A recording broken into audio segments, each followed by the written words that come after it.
ಮುಖದಲ್ಲಿ ನಗುತ್ತಿರಬೇಕು ನಿನ್ನೆಗಳ ನೆನಪುಗಳೇ ನಾಳೆಯ ಭರವಸೆಯೋ, ನಾಳೆಗಳ ಕನಸುಗಳೇ ಹಿಂದಿನ ನಂಬಿಕೆಯೋ. ಅದು ಯಾರೋ ಮಾಡಿದ ತಪ್ಪು ಇದು, ಇನ್ಯಾರಿಗೂ ಶಿಕ್ಷೆ ಬೇಕೇ ನಮ್ಮ ಅಪರಂಜಿಯಂತಿರೋ ಜೀವ ಅದು.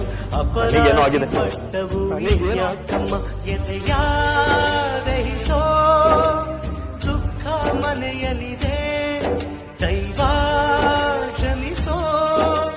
ತ್ಯಾಗದ ದೇವತೆ ಸೆರೆ ಮನೆಯಲ್ಲಿದೆ ನಿನ್ನೆಗಳ ನೆನಪುಗಳೇ ನಾಳೆಯ ಭರವಸೆಯೋ.